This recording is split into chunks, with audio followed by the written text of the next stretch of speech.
एक कपूर का टुकड़ा रख दीजिए, मान छोटा सा, और कपूर का टुकड़ा रखकर उस कपूर को दरवाजे के बाहर कटोरी में ही, चावल रखी हुई कटोरी में ही उसको पितरों का स्मरण कर जला दीजिए। और जलाने के बाद उस चावल को कहीं भी किसी भी वृक्ष की छांव में पक्षियों के लिए डाल दीजिए। शिव महापुराण की कथा कहती है, अगर मान लो पितर आपको कष्ट दे रहे हैं, पितर आपको तकलीफ दे रहे हैं, कोई काम नहीं होने दे रहे हैं, या कहीं आपको ऐसा लगता है कि पितरों का दोष है, तो वो पितृ दोष देवी, अब ये जो आप करेंगे ये कब कर रहे हैं? अमावस्या के दिन आप उसको रख रहे हैं। अमावस्या के दिन उसको रखकर रात भर आपने रखा कपूर के साथ में, सुबह एकम पड़ गई, नवरात्रि लग गई, उसी दिन उसको जलाकर आपने पटक दिया, अर्थात उससे देवी और पितृ इन दोनों का आशीर्वाद जो प्राप्त होता है, तो घर में से पितृदोष समाप्त होकर लक्ष्मी की वृद्धि प्रारंभ हो जाती है, कार्य में सिद्धता आ जाती है। मान लो अगर पितृदोष है तो करो, नहीं है बड़ी अलमस्ती से रहो। एक कटोरी में पंचामृत बनाकर ले जाते हैं, दूध, दही, शहद, घी, शक्कर, ये सब मिलाकर यदि आप लेकर जाते हैं और ले जाकर भगवान शंकर के सामने समर्पित करते हैं, एक बेलपत्री अशोक सुंदरी, अभी तक आपने जो बेलपत्री चढ़ाई है अशोक सुंदरी के ऊपर, डंडी का मुख जहां से पानी बहता है उस ओर रखा जाता है। पर जब हमें ऐसा लग रहा है कि हमारे पितृ भूखे हैं या हमारे पूर्वज प्यासे हैं या उनको भाग नहीं मिल रहा, इसलिए मेरा कोई काम नहीं हो रहा, इसलिए शिव राजी नहीं हो रहा है, तो ये बेलपत्री के भाग को बदल दिया जाता है। ये बेलपत्री अशोक सुंदरी की जगह पर जब चढ़ाया जाता है तो ये पत्ती का जो भाग है जहां से पानी बहता है उस ओर रखा जाता है, और ये डंडी का भाग शिवलिंग की ओर रखा जाता है। और यहीं पर भगवान शंकर को जो तुम पंचामृत बनाकर लेकर गए हो वो पंचामृत चढ़ाया जाता है, और वही पंचामृत थोड़ा सा शिवलिंग पर चढ़ा दिया जाता है। उसके बाद में पितृ पूर्वज जल की आस नहीं रखते, न भोजन की आस रखते हैं, क्योंकि शंकर उनको तृप्त कर देते हैं, शिव उनको पूर्ण कर देते हैं। उनके यहाँ पितृदोष होता है, काल सर्प दोष होता है, वास्तु दोष होता है, उनको ज्यादा कुछ नहीं करना होना। महाराज एक बेल का फल लीजिए, क्या लेना है? बेल का फल, बेलपत्री का जो फल होता है उसको ले लो, उसके अंदर का जो गुर्दा होता है, अंदर का जो भाग होता है उसको निकाल लीजिए, और उस बेल के फल में आटा सेक कर उसमें शक्कर मिलाकर उसको उसके अंदर भर लीजिए। अमावस्या के दिन सुबह 10 बजे से पहले उस बेल फल में जिसमें तुमने पंजेरी भरी है, आटा सेक कर भरा है शक्कर के साथ में, उसको अपने घर में घुमाने के बाद में जिसको काल सर्प दोष बताया है, पितृदोष बताया है या वास्तु दोष का स्मरण बताया है, घर में सब दूर घुमाकर अपने परिवार का हाथ का स्पर्श कराकर पीपल के पेड़ के नीचे तक खड्डा खोदकर उस बेलपत्र के उस फल को दाब दीजिए, उस फल को उसमें दबा दीजिए। महाराज केवल एक अमावस्या करना रहता है, पितरों के दोष से मुक्ति मिलती है और हमारे घर के कार्य सफल होना प्रारंभ हो जाते हैं, कार्य की सफलता होती है, कार्य में सफलता प्राप्त होने लगती है। हम फिर निवेदन करेंगे, आपको लगता है कि आपका व्यापार नहीं चल रहा, आपको लगता है कि आपके घर में शांति नहीं, आपको लगता है कि मेरा यह काम होना चाहिए, नहीं हो रहा, तो प्रयास करना, 2 लोटा जल घर से लेकर जाइए, एक के ऊपर एक कलश को रख लो, नीचे 5 बेलपत्र, शिव जी के मंदिर में जाकर सबसे पहले बेलपत्र चढ़ाओ, फिर 1 लोटा जो सबसे ऊपर रखा हुआ है उसका पानी शिव जी को चढ़ा दो, दूसरा लोटा जो लेकर गए हो वो जल बेलपत्री के पेड़ के नीचे चढ़ा दो। 1 मिनट बैठकर श्री शिवाय नमस्तुभ्यम का जाप कर उस बेलपत्री के वृक्ष के नीचे, जहां पर 33 कोटि देवी देवता बुआरी लगाने के लिए आते हैं, जहां लक्ष्मी 24 घंटे रहती है, सरस्वती का निवास है, 64 योगिनियां जहां निवास करती हैं, 33 कोटि देवता जिस बेलपत्री के नीचे रहते हैं, उस बेलपत्री के वृक्ष के नीचे 1 मिनट बैठकर श्री शिवाय नमस्तुभ्यम कहकर अपने दिल की बात मेरे बाबा से प्रार्थना करो और अपने घर पर आ जाओ। बाबा चाहेगा तो 3 महीने में कार्य सफल कर ही दे। और शनि महाराज का भी पांव टूट गया था, टूटा था टूटा था, जब अपनी माता संध्या को लात मारी थी, शनि महाराज ने लात मारी तो पांव टूट गया। शनि महाराज की आंख में आंसू, देवर्षि नारद के पास है, नारद जी मेरा पांव टूट गया, मैंने अपनी मां को लात मारी। नारद जी बोले तू तो द्रोषी है, तूने अपनी माता को लात क्यों मारी? कुछ कर, कोई देवता नहीं अपनाया। तब भगवान नारद जी ने कहा शंकर जी के शिवलिंग की स्थापना कर, उसकी पूजन कर। जहां काशी विश्वनाथ के मंदिर आप लोग जाते हो, जिस विश्वनाथ का दर्शन करते हो, ये काशी का विश्वनाथ का प्राण प्रतिष्ठा शनि महाराज ने करी थी। शनि महाराज के हाथ का शिवलिंग है, और शिवलिंग की स्थापना कर शनि महाराज ने भगवान शंकर से मांगा, शिव जी प्रकट हुए, मांगो शनि तुमको क्या चाहिए? शनि महाराज ने कहा मेरा पांव टूट गया, आप कृपा करिए। भगवान शंकर ने कहा शनि तूने मेरा भजन करा है, जा तेरा पांव तो जुड़ेगा पर पांव में थोड़ी लचकता तेरी बनी रहेगी। दुनिया के लोगों को शनि लगता है और शनि को शंकर लगता है, दुनिया के लोगों को शनि लगता है, शनि को शंकर। इसलिए आज भी नियम है कि काशी विश्वनाथ का नाम लेकर एक काजल की डिब्बी को लीजिए। अगर किसी को शनि लग गया हो, कोई प्रॉपर्टी का काम कर रहे हो, कोई व्यापार करते हो और व्यापार नहीं चल रहा, बहुत अड़चने आ रही है, कोई ना कोई परेशानी पे परेशानी आ रही है, एक काजल की डिब्बी लो, काजल की डिब्बी लो, काशी विश्वनाथ का नाम लो और 21 बार उतारो, और उतार कर किसी पेड़ के नीचे तक खड्डा खोदकर उसको दबा दीजिए, आपका काम यूं सफलता की ओर बढ़ना चालू हो जाएगा। शनि की कुदृष्टि समाप्त, 7.5 ढैया समाप्त। परेशानी कि गाय जब अपने बछड़े को दूध पिलाए और बछड़े के मुख पर जो फेन आए, उस फेन को अमावस्या के दिन दोपहर में 12 बजे चम्मच में लेकर जो बच्चा चिड़चिड़ करता हो या पढ़ाई में मन नहीं लगता हो या दिमाग थोड़ा सा कमजोर हो, डॉक्टर के इसका विवेक काम नहीं कर रहा, बुद्धि काम नहीं कर रही है, उस बच्चे को 2 या 3 अमावस्या गाय जब बछड़े को दूध पिलाए, बछड़े के मुंह पर जो फेन आता है वो फेन उस बच्चे को पिला दिया जाए तो बच्चा विद्वान होता है, उसका विवेक काम करना प्रबल हो जाता है। 12 महीने आते किसी भी एक शिवरात्रि के दिन बाबा भोलेनाथ को, महाकाल को, काशी विश्वनाथ को, शिव जी का नाम लेकर, शंकर जी का किसी भी एक शिवलिंग का, ज्योतिर्लिंग का नाम लेकर सफेद कपड़े में गोबरी की तस्वीर तैयार करो। गोबरी जानते हो ना, कंडा बोलते हैं, गोबरी बोलते हैं, कंडा बोलते हैं। तो कंडा अलोना कंडा जानते हो, हाथ से थप्पा हुआ नहीं, गाय ने पोता गिराया, वो सूख गया, उसको लाओ, जब वो सूखा हुआ ऐसा कैसे उसको जला लो ठंडा करके, जब वो सूख जाए उसके बाद जलाकर उसकी राख तैयार करो, सफेद कपड़े में उसको ले लो और रात्रि में, शिवरात्रि की रात्रि को 12 बजे जाकर शंकर के मंदिर पर उस गोबरी की भस्म चढ़ा दो, उसी भस्म को वापस निकाल लो और रात के समय ही उसको पानी में डालकर स्नान कर लो। तीसरे दिन, बस 2 दिन तक लगातार उसका स्नान करना है, एक दिन शिवरात्रि की रात्रि को और एक दिन दूसरे दिन की रात्रि को, 2 दिन स्नान करिए। उसके बाद तीसरे दिन से चर्म रोग अपने आप घटना प्रारंभ हो जाता है। एक शरीर पर सफेद दाग पड़ गए हो, चर्म रोग हो गया हो, चमड़ी सफेद पड़ गई हो, पूर्णिमा के दिन गाय जब अपने बछड़े को दूध पिलाए, उस बछड़े का मुख में जो फेन आए उसको निकाल लीजिए। पूर्णिमा की रात्रि को 12 बजे शरीर में जहां जहां पर सफेद दाग पड़ गए हो, चमड़ी सफेद हो गई हो, उस जगह पर लगा लीजिए। चंद्रमा की रोशनी में कम से कम आधा घंटा बैठ जाइए और बैठने के बाद में उसके बाद में फिर स्नान कर लीजिए। 2 या 3 पूर्णिमा उस फेन का प्रयोग कर देखिए, चमड़ी अपने असली रंग में आना प्रारंभ हो जाती है। महाराज माता गौ माता के दूध में, और बछड़ा जब दूध पान करता है, पीता है, उसमें जो बल उत्पन्न होता है वो बल की परिभाषा कहीं वर्णित नहीं हो सकती, उसका सुख ही दूसरा। आप उसको अपने जीवन में उतार सकते हैं, आप उसको अपने जीवन में, जिस नारी के ऊपर पितरों की छाया होती है, घर के बुजुर्गों की, घर के पूर्वजों की छाया होती है, ध्यान देना, वही व्रत श्रेष्ठता से कर पाती है। व्रत की श्रेष्ठता उसमें अपने आप आ जाती है। अगर उसके साथ में अगर पितरों की कृपा है, तो पूर्वजों का अगर आशीर्वाद है, तो व्रत वो अच्छे से कर सकेगी।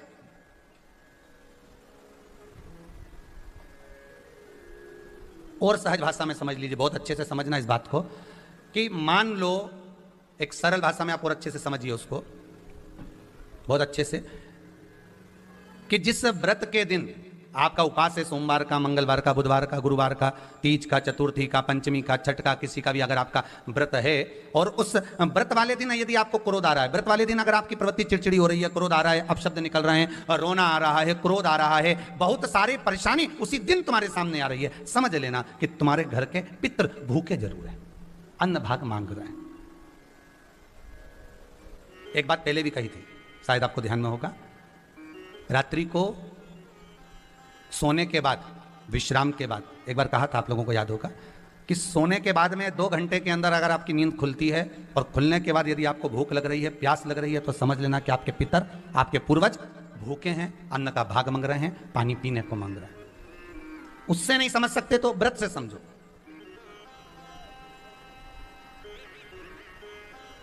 व्रत से समझ लो। मान लो आपने व्रत किया और आपकी प्रवृत्ति चिड़चिड़ हो रही है, क्रोध आ रहा है, अपशब्द निकल रहे हैं, ताने निकल रहे हैं, या कोई कुछ कहकर चले गया और आपकी आंखों में अश्रु भर रहे हैं, आपकी आंखों में आंसू आ रहे हैं, तो वो श्रेष्ठ व्रत नहीं हो सकता, उसमें दुख है। पुष्प ताजा है तो आप भगवान को दोगे, सही है कि गलत है? केला अच्छा है तो भगवान को दोगे, वो काला पड़ गया तो तुम भगवान को दोगे क्या? अंदर से गल चुका है तो भगवान को दोगे क्या? नहीं, आप भगवान को दोगे। कोई फल ताजा है तो आप भगवान को दे दोगे, कोई पुष्प ताजा है, अच्छा है तो आप भगवान को दोगे। अगर पुष्प मुरझा गया तो भगवान को दोगे क्या? पुष्प बेकार हो गया तो भगवान को दोगे क्या? नहीं। उसी तरह व्रत होता है, उसी तरह हमारा व्रत है।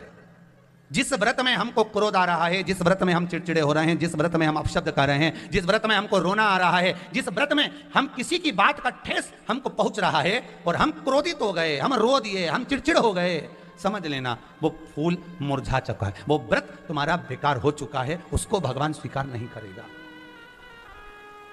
और जिस व्रत में आपके चेहरे पर प्रसन्नता हो, हम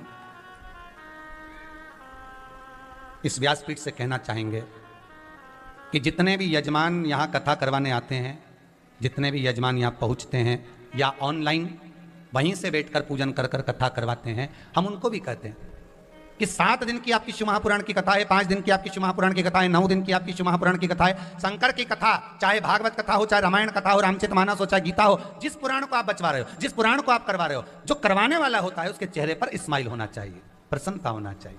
क्यों? पितृदोष है, ये आपको कैसे मालूम पड़ेगा?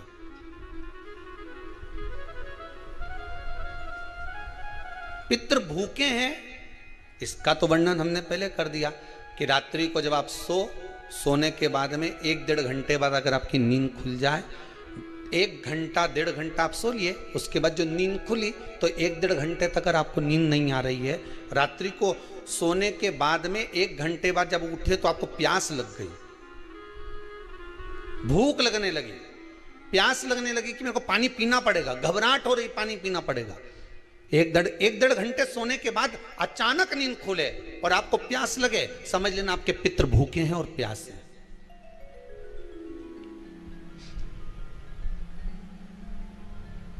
वो भूखे और प्यासे हैं, उनको जल की जरूरत है।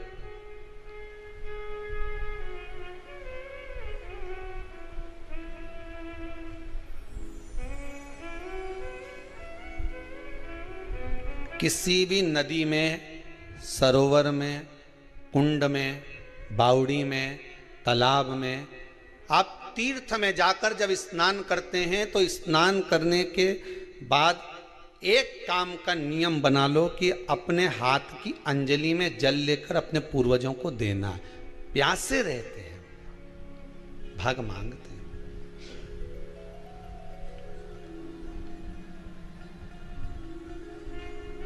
भाग प्राप्त करना। 3 वृक्ष पितरों के तुल्य हैं। नैमिषारण्य की कथा में भी कहा था 3 वृक्ष पितरों के तुल्य हैं। पहला पीपल, दूसरा बट वृक्ष, तीसरा बेलपत्र का वृक्ष। ये पितरों के तुल्य हैं। अगर आपको रात्रि में नींद नहीं आ रही है, ऐसा लगता है कि रात्रि को 1 घंटा 1.5 घंटा सोने के बाद कुछ गलत गलत विचार आने लगते हैं, नींद सुबह 3 बजे तक 4 बजे तक नहीं आती, 4 बजे के बाद फिर नींद आती है, तो एक प्रैक्टिकल जरूर कर कर देखना। एक प्रैक्टिकल करने में क्या जाता है, प्रयास करने में क्या कुछ जाता है क्या? प्रैक्टिकल कर कर देखना कि कहीं सीओर वाला महाराज झूठ तो नहीं बोल रहा, तो प्रैक्टिकल करने में कुछ नहीं जाए। 1 लोटा पानी लो, उसमें थोड़ा सा कच्चा दूध डाल लीजिए, श्राद्ध पक्ष चल रहा है, बेलपत्री का पेड़ या पीपल का पेड़ या बट का पेड़, इन पेड़ के नीचे ले जाकर उस दूध को दोपहर में सुबह 10 बजे से लेकर 12 बजे के बीच में ले जाकर चढ़ा दीजिए। रात्रि को फिर ना आपको प्यास लगेगी, ना भूख लगेगी, नींद एक बार लगी तो सुबह ही खुलेगी। प्रैक्टिकल करने में क्या जाता है? पानी डालने में तुम्हारा कुछ जाएगा? अरे बोलो तो सरी, हमें 10 रुपया का दूध जरूर उसमें, और तुम इतनी चतुर हो, इतना सारा दूध थोड़ी डालोगी, तो 2 चूल्हे का डालोगे। कहाँ तुम इतना डालने वाली हो है?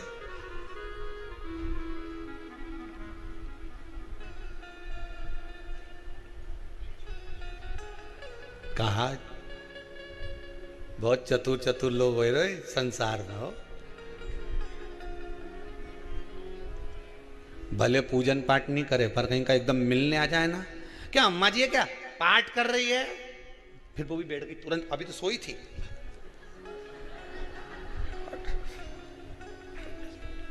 तुरंत।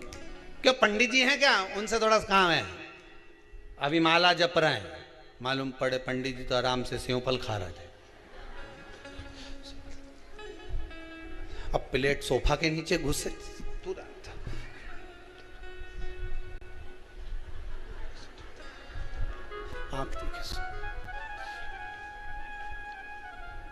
प्रैक्टिकल करने में क्या जाता, कुछ भी नहीं बिगड़ेगा। ये तो बस जल डालोगे तुम्हारा ही कुछ अच्छा हो सकता है, बाबा की कृपा है।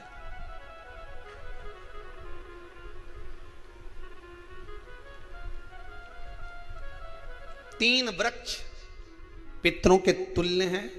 पहला जम के बोलिए पीपल, दूसरा बट वृक्ष, तीसरा बेलपत्री का वृक्ष।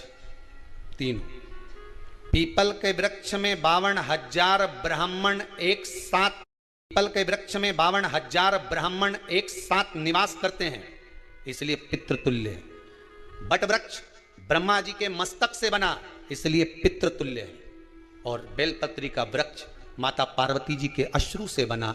जब आंसू गिरे थे माता जगत जननी जगदम्बा पार्वती के, उस समय पर पितृलोक में हलचल उत्पन्न हो गई थी। हमारी नातिन की आंख में आंसू कैसे आ गए? मैनावती की पुत्री है,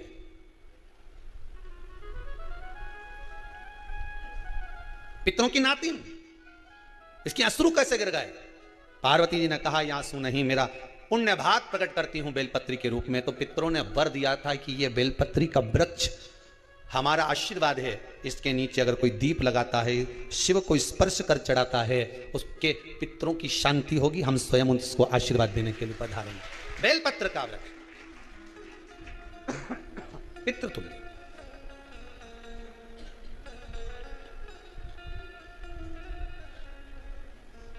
तो रात्रि को अगर भूख लग रही है, प्यास लग रही है, तो पितृदोष है। दूसरा पितृदोष का लक्षण बताया, घर में कोई शुभ कार्य ना हो, वंश की वृद्धि ना हो। 1 रुपये कमाओ, 1.25 रुपये खर्च हो रहे हैं, पैसा 10 जगह से कमाई आ रही है पर घर में टिक नहीं पा रही है, आया गया, पितृदोष है। जरा सी कटोरी पड़ी है, उसके पीछे विवाद चालू हो जाए, पानी ढुल गया उसके पीछे विवाद हो जाए, या छोटी छोटी बात में घर में क्लेश मचा हुआ है, पितृदोष है। समझ लो हमारे पूर्वज हमसे खुश नहीं है, प्रसन्न नहीं। कोई कहता है गुरुजी श्राद्ध बड़े बेटे को करना चाहिए कि छोटे को करना चाहिए? शिव महापुराण की कथा कहती है, अगर जायदाद का पूरा हिस्सा बड़े ने लिया हो और तुमने अपनी माता का दूध ना पिया हो तो एक ही को कर लेने दो। अगर माता का दूध पिया है और अगर एक अंगूठी भी ली है, जरा सा एक कपड़ा भी अगर सास का लिया है, तो श्राद्ध तो तुझे करना ही पड़ेगा, करना ही पड़ेगा। तूने मेरा दूध पिया है तो बिल्कुल जम के तो बोलो। अगर तुमने उनका कुछ खाया है तो अब एक काम और हो सकता है, गुरुजी वो श्राद्ध अगर हम नहीं करें और बड़े भैया करें और हम उन्हीं के यहाँ चले जाएं तो चले जा, मना कौन कर रहा है? पूड़ी का तेल तू ले जा, खीर का दूध 2 थैली तू खरीद के ले जा, जितना वहां वो सेवा करे उतनी सेवा तुम करो। गलत है क्या? जायदाद का भी तो हिस्सा किया था। सुई की नोक के बराबर नहीं धुआं ने, ईंट इधर खसकी है तो हमारी इधर खसका दीजिए। हमारी बसियत में इतना लिखा है तो फिर बसियत में ये भी लिख के जाना चाहिए था। मैं तो कहूँ सबके, तुम डरो मत ही रहे एक भी। जब छोरा छोरी के जब सब सामान प्रॉपर्टी दो ना, जमीन दो ना, जायदाद दो ना, सारा सामान छोरा छोरी के दो, तो उनके लिख के भी जाओ कि हमारी श्राद्ध कर दे अच्छे से, नहीं तो भूतड़ी बन के सताऊंगी।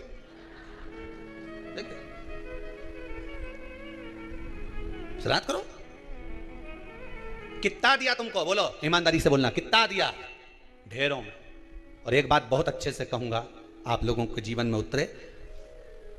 अगर मायके में भाई, मायके में भाभी, मायके के लोग अगर आपके माँ बाप का श्राद्ध नहीं करते हैं तो बेटी भी अपने माता पिता का श्राद्ध कर सकती है। उसने भी दूध पिया है अपने माता पिता का, पर वो श्राद्ध का भोजन कौन कराएगा? बेटी का पुत्र हो, बेटी की पुत्री हो, वो कराए। और नाम वो नाना नानी का ले ले, करे।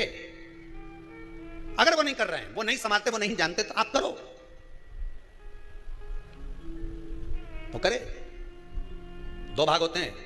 जब एक रोटी गाय के मुख में दी जाती है, गाय के मुख में जब हम रोटी देते हैं, एक रोटी जब देते हैं, या तो गाय के मुख में 16 श्राद्ध में जब रोटी देते हैं तो रोटी को बीच में से तोड़कर, रोटी का जो भाग होता है उसको, मतलब ऊपर से फुलका का परत नहीं निकालना है। रोटी जो सीधी सीधी है ना, जैसे ये रोटी है तो इसको बीच में से तोड़ लिया, 2 भाग विभाजित कर लिया, नीचे वाले भाग में भी थोड़ा सा गुड़ शक्कर रख लिया, ऊपर वाले भाग में भी गुड़ शक्कर रख लिया, एक के ऊपर एक रोटी को रख लिया, वो गाय को दी। तो अपन श्राद्ध पक्ष में 2 पूड़ी का प्रमाण है कि गाय को 2 रोटी दी जाती है, कुत्ता को 2 रोटी दी जाती है। 2 पूड़ी रख के देते देते, आप लोग तो देते होगे, 2 पूड़ी के ऊपर पूड़ी रखकर, थोड़ा सा मीठा रखकर, नमकीन रखकर, कुत्ते को भी देते, 2 पूड़ी तोड़कर काका को भी देते। 2 पूड़ी का प्रमाण कहां से आया? 2 भाग रोटी के टुकड़े का प्रमाण कहां से आया? श्राद्ध पक्ष में ही ऐसा क्यों किया जाता है? बाकी के समय पर तो कोई ऐसा 2 पूड़ी का प्रमाण ही नहीं, पर श्राद्ध पक्ष में ये क्यों कहा जाता है कि पूड़ी के ऊपर पूड़ी रख दे, उसमें मीठा रख दे, खीर शक्कर रख दे, गाय को दिया, कुत्ते को दिया, काका को दिया, ऐसे क्यों कहा जाता है? उसका कारण क्या होता है? उसका केवल एक कारण है, जो नारी ने भोजन का निर्माण करा है, जो घर की बहू भोजन बनाई है, जो घर की बेटी ने भोजन बनाया है, घर की माता ने भोजन बनाया है। महाराज, पिता पुरुष एक कुल को तारता है, बेटी 2 कुल को तारती है। जब श्राद्ध पक्ष में 2 भाग रोटी के कर गाय को देती है तो एक भाग तो उसके ससुराल वालों को मिलता है,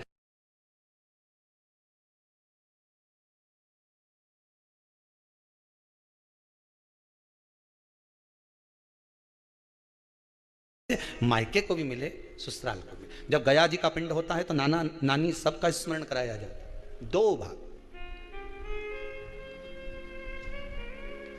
पुण्यता प्राप्त। अब लोगों को मालूम तो है नहीं कि दो पूड़ी क्यों रखते हैं, उसका कारण वर्णित है शास्त्रों, दोनों पक्ष तारने के लिए, दोनों पक्ष का स्मरण कराने के लिए। महाराज बिंदु प्रेत योनि में पड़ा, चंचुला देवी उनके मोक्ष का प्रयोजन कर रही है, प्रयास कर रही है। क्या करा जाए कि इनको मोक्ष मिल जाए? कहा शिव महापुराण की कथा। पार्वती मैया की सहेली बन गई और पार्वती मैया ने शिव महापुराण में प्रेत योनि से मुक्त होने के लिए कहा तुम रुका जी के यहाँ जाओ, देवऋषि नारद के पास जाओ। नारद जी ने तुमरुका जी के पास भेज दिया। क्यों? नारद जी जानते हैं मैं कथा नहीं कर सकता, मैं कथा सुन सकता हूं पर कह नहीं सकता, कहने के लिए मुझे बैठना पड़ेगा, सुनने के लिए हो सकता है कि मैं चले जाऊं, वापिस आकर बैठ जाऊं। तुमरुका जी से कहा कथा कह दोगे? हाँ, कहने में क्या दिक्कत है, मेरे पति को प्रेत योनि से मुक्त करना है। तुमरुका जी बोलते हैं केवल तुम्हारा पति प्रेत योनि से मुक्त नहीं होगा। तुमरुका जी ने शिव महापुराण में कहा सुनो चंचुला देवी, केवल एक व्यक्ति शिव पुराण से नहीं तरता, इस बिंदुक जैसे ना जाने कितने प्रेत इस वायुमंडल में घूम रहे होंगे, ना जाने कितने पितर, ना जाने कितने आहूत, ना जाने कितने वासुक इस वायुमंडल में घूम रहे होंगे। तुम्हारा पति तुमको दिखा नहीं, तुम्हारा बिंदुक तुम्हें कभी नजर आया नहीं, फिर कारण क्या था? बस मन में शांति नहीं है, घर में सारा सुख है पर हृदय में शांति नहीं, समझ लो पितृदोष है। क्या करा जाए फिर? क्या करोगे महाराज? हृदय शांति, हृदय शांति। केवल एक अकेला बिंदुक शिव महापुराण की कथा सुनकर नहीं करेगा। तुमरुका जी कहते हैं जिस समय पर मैं शिव महापुराण की कथा कहूंगा, सुनो चंचुला देवी, इस संसार के इस भूमंडल पर मृत्यु लोक में जितने भी जीव इस संसार सागर में भटक रहे होंगे, शिव महापुराण की कथा सुनकर वो भी तर जाएंगे। ये अकेली बिंदुक को तारने वाली नहीं है, इस मृत्यु लोक में जो विराजमान। आज भी नियम है महाराज, श्राद्ध का भोजन टेबल पर नहीं कराया जाता, श्राद्ध का भोजन ब्राह्मण को कुर्सी पर बिठाकर नहीं कराया जाता, श्राद्ध का भोजन किसी जाता। श्राद्ध का भोजन आज भी प्रमाण है कि ब्राह्मण के लिए भूमि पर आसन लगना चाहिए और जमीन पर बैठकर कराना चाहिए। तब क्यों? क्योंकि इस भूमि पर बैठकर जब भोजन कराएंगे, इसी भूमि से ना जाने कितने पितर गए, कितने तर्पण हुए, कितनी तिलांजलि हुई, इसी भूमि से, इस रज से, इस कण से ना जाने कितने जीव चल गए। अब लकड़ी पर या टेबल पर या कुर्सी पर बैठकर ब्राह्मण को भोजन कराने का प्रमाण नहीं है। अब आपका फैशन ज्यादा हो गया तो बात दूसरी है। पंडित जी ऊपर बैठ के खा लोगे क्या? पंडित जी तो बोलेंगे अच्छा है खिला दो। ऊपर बैठ के क्यों? वो झुकने में थोड़ी सी कमर लचक जाए, क्योंकि खीर परसेगी तो झुकना पड़ेगा। अब ब्राह्मण अगर भोजन करने आसन पर बैठेगा, तुम अगर थोड़ा झुककर परसोगी, ब्राह्मण के सम्मुख में आप थोड़ा सा भोजन कराते समय झुकोगी। जरा विचार करिए, यशोदा मैया के घर में संतान नहीं थी, यशोदा जी श्रावण के महीने में श्रावणी करने आए हुए ब्राह्मण को मात्र खीर परोसने के लिए गई थी। 52 साल की उम्र थी, संतान का सुख नहीं दिख रहा था, खीर परोसने के लिए गई।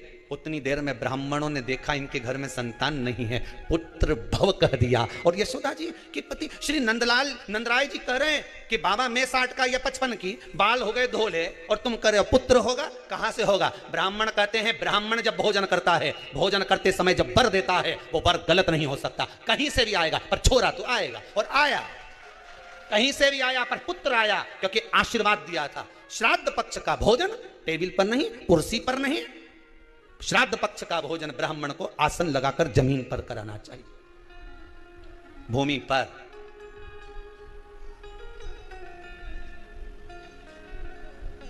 अब आजकल के ब्राह्मण भी थोड़े नीचे, अगर हम टेबल पे ही जिम लें तो जिम लो। अब क्या बोलूं, बोले भी तो क्या बोले तुम ही बताओ।